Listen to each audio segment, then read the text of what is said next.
Bonjour mes amours. Ben oui, mes amours. Tout le monde a besoin d'être aimé, tout le monde a besoin de recevoir de l'amour et moi j'en ai tout plein à donner et j'en reçois tellement de vous. Chaque fois que vous likez mes capsules, vous ne pouvez pas savoir ce que ça me fait. Chaque fois que vous me laissez un commentaire, c'est comme si euh, ma dose d'amour, de compréhension de la vie, mon plaisir de vivre, il vous a atteint un petit peu et ça vous a fait du bien. Et quand vous partagez mes capsules, waouh, là, c'est la totale. Ça veut dire que ça vous a tellement résonné à l'intérieur de vous que vous avez envie de faire la différence dans la vie des autres en partageant cette capsule pour que ça leur fasse autant de bien. Alors là, à ce moment-là, on crée une chaîne. Puis c'est tellement positif. Vous rendez-vous compte de toutes les informations négatives qu'on reçoit à tous les jours? Hein? Des informations qui nous terrorisent, qui nous frustrent, qui nous mettent en colère, qui nous font de la peine. Puis... Alors si on peut trouver quelque chose qui résonne à l'intérieur de nous comme des «Ah, c'est ça», puis qu'on le partage, imaginez toutes ces «Ah, c'est ça» qui arrivent, bien, ça va apporter beaucoup plus de bonheur, beaucoup plus de légèreté dans notre vie et beaucoup plus de moyens de s'épanouir puis de laisser libre cours à tout notre potentiel pour qu'on soit définitivement heureux. Hmm? Alors, je vous remercie de partager mes capsules. S'il y en a qui veulent le faire, qui ne savent pas comment, il y a juste un petit bouton en bas qui est écrit partager et vous avez qu'à choisir la plateforme que vous voulez et puis le message va continuer à se promener. Et ça, c'est fabuleux, quoi. Alors, un gros merci et c'est justement le sujet de la prochaine capsule, la gratitude. Mais la gratitude peut-être d'un point de vue plus scientifique pour comprendre pourquoi la gratitude peut être transformatrice de notre vie. Est-ce que vous avez déjà entendu ça? Que de dire merci, d'être en gratitude, ben, ça change notre vie et ça peut faire apparaître dans notre vie nos rêves. C'est bien beau, mais moi je veux savoir pourquoi. Quand j'ai commencé dans le développement personnel avec Mary Morrissey aux États-Unis, souvent elle nous faisait faire des affirmations et on disait I'm so grateful for telle chose qu'on n'avait pas encore. Je voulais, là, tu sais, je le faisais, l'exercice, mais en dedans de moi, je me disais, ça marche-tu? Ça marche-tu vraiment? Moi, tout ce que j'avais entendu de la gratitude, c'est quand j'étais petite, puis que quelqu'un me donnait quelque chose, mes parents me disaient, qu'est-ce qu'on dit? Puis on disait merci. Et je comprenais, ou en tout cas j'ai compris plus tard, que de reconnaître ce que les autres font pour nous, les gestes et tout ça, ben c'est une façon de développer la gentillesse et de ne pas prendre rien pour acquis, puis et c'est d'être bien élevé, quoi. Mais c'est tout ce que je pensais de la gratitude. Puis je l'applique beaucoup. J'aime ça dire merci aux gens. J'aime ça les reconnaître dans ce qu'ils sont de mieux parce que je me dis que si je les reconnais dans ce qu'ils sont de mieux, ils vont m'offrir ce qu'ils sont de mieux. Hein? C'était totalement logique. Mais de là à dire que la gratitude va changer le cours de ma vie, donnez-moi ça un peu plus. Alors, pour comprendre un peu le phénomène de la gratitude, je suis allée chercher dans des études, je suis allée lire toutes sortes de trucs. Et il y a un endroit qui s'appelle The Greater Good Science Center. Je pense que c'est ça. C'est à l'université Berkeley aux États-Unis. Ils font toutes sortes d'études sur toutes sortes d'états émotifs, puis quel est l'impact dans notre vie. Et ils ont étudié la gratitude. Ils ont étudié l'impact de la gratitude dans deux sortes de groupes. Un groupe de gens au travail, puis un groupe de malades, de patients. Ce qu'ils ont découvert, là, ça a commencé à me convaincre. Voulez-vous le savoir? Chez le groupe de malades, ceux qui pratiquaient la gratitude, c'est-à-dire qu'ils reconnaissaient les soins qu'on leur donnait, la présence des autres, qui étaient dans le remerciement tout le temps, ben ces gens-là métabolisaient mieux les traitements ou les médicaments et ils guérissaient plus rapidement, la pression sanguine diminuait et bon, il y avait toutes sortes d'autres symptômes. Si vous voulez les savoir, ils sont dans mon livre « Le génie est en vous ». L'autre groupe, le groupe de travail, eh bien, ça créait chez les gens qui pratiquaient la gratitude dans le groupe de travail plus de confiance, plus de compréhension, ils étaient plus réceptifs, ils avaient plus envie, plus d'empathie et il y avait beaucoup plus de mobilisation, moins d'absentéisme et ils étaient comme groupe plus performants à l'intérieur de la même entreprise par rapport aux autres groupes. Wow! C'est intéressant quand même, ce que peut faire la gratitude. Mais pourquoi? Pourquoi c'est ça?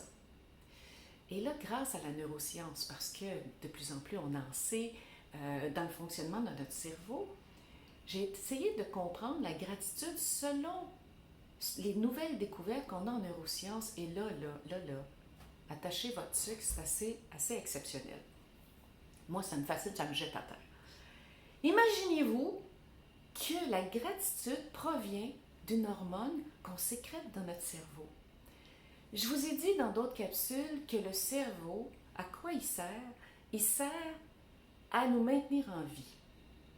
Eh bien, notre cerveau nous envoie des hormones pour maintenir la vie autour de nous. Et l'hormone qui nous permet de créer des liens, de l'attachement et qui nous permet de fonctionner dans nos relations humaines s'appelle l'ocytocine. Elle est créée dans l'hypothalamus et elle est sécrétée par l'hypophyse. Donc, la partie périventriculaire de l'hypothalamus crée l'ocytocine et va l'éjecter via la partie postérieure de l'hypophyse dans notre sang. Quand, un exemple précis, l'ocytocine est très très présente dans le corps quand la maman allaite son enfant. Pourquoi? Pour créer l'attachement entre l'enfant et la mère. Parce que si la mère n'a pas d'attachement avec son enfant, l'enfant va pas se développer de la bonne façon et pourrait même mourir. L'ocytocine est présente chez les animaux aussi. À un autre endroit où l'ocytocine est présente, oui, c'est quand on a un orgasme. Alors, qu'est-ce que ça fait? Ça lie les deux personnes ensemble et comme ça, ils vont peut-être procréer et avoir des enfants et donc, c'est la survie de l'espèce. C'est fou, hein? On dirait que quelqu'un a tout pensé à ça avant de nous créer.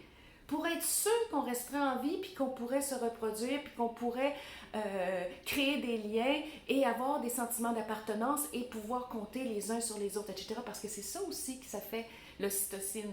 L'ocytocine est présente dans les groupes, dans les familles, dans les tribus, parce que l'affection qu'on développe pour chacun, parce qu'il est reconnu, il est entendu, il est compris, ça crée un sentiment d'appartenance.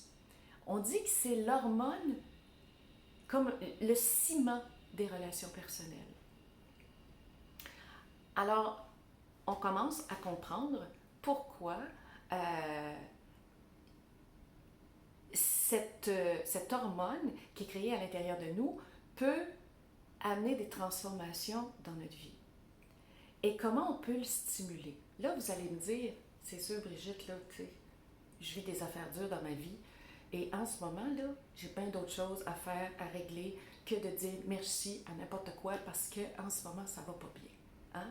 Vous l'avez vécu, je l'ai vécu, et c'est sûr que c'est très difficile d'être en gratitude quand ça va pas bien.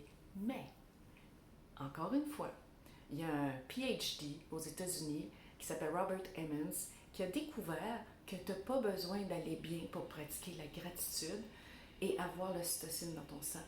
Simplement chercher les moments où tu pourrais être en gratitude, où les personnes avec qui tu pourrais être reconnaissant, va envoyer, éjecter l'ocytocine. Même qu'ils ont vu que les gens qui ont des animaux de compagnie, bien, quand ils jouent avec leur propre animal, bien, l'ocytocine est présente aussi. Pourquoi? Parce que ça crée une affection et un lien d'attachement.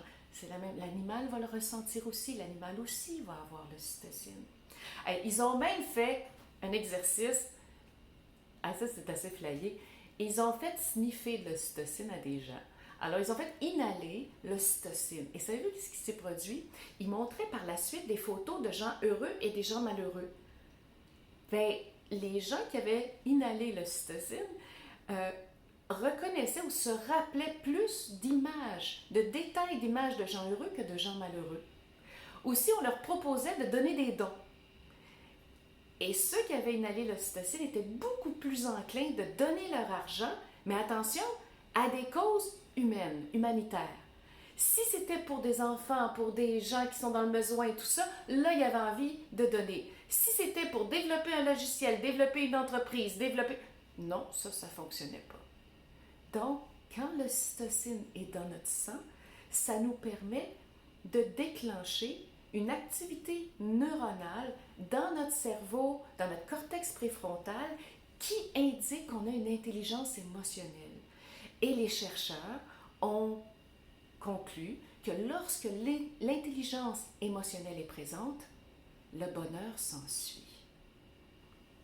Alors, c'est tous ces détails scientifiques qui nous permettent de dire aujourd'hui que oui, la gratitude doit être cultivée à l'intérieur de la famille, à l'intérieur des groupes dans lesquels on est, avec nos amis, avec les gens avec qui on travaille surtout, parce que ça va nous rendre plus heureux, ça va augmenter le lien d'attachement et un sentiment de sécurité, de compréhension, de calme. Ça va éviter l'anxiété. En tout cas, ça a toutes sortes de bienfaits. On pourra en parler jusqu'à demain matin. Je vais m'arrêter ici. Et j'en profite pour vous dire encore une fois un gros merci, en espérant que cette capsule-là va vous avoir donné un peu plus le goût de donner au suivant, de remercier, de reconnaître tout ce qui arrive de bien dans votre vie. J'ai souvent dit, sans même savoir tout ce que je viens de vous raconter, qu'avant de se coucher, de trouver 10 personnes ou choses à qui ou à quoi on pourrait dire merci, c'est comme de prendre une douche de lumière. C'est comme de nettoyer son cerveau avant de se coucher, au lieu de mettre le focus sur tout ce qu'on n'a pas fait ou sur tout ce qui nous donne du souci, etc., et qui nous font mal dormir. Donc, peut-être aussi que l'ocytocine qui est déclenchée va nous aider à dormir un peu mieux, à récupérer un peu mieux. On ne sait pas encore tout ce qu'on peut découvrir avec cette hormone-là, mais c'est extraordinaire d'avoir ça dans le corps, puis c'est gratuit. Sur ce, je vous souhaite une très belle journée, tout en gratitude, et je vous dis à la prochaine capsule.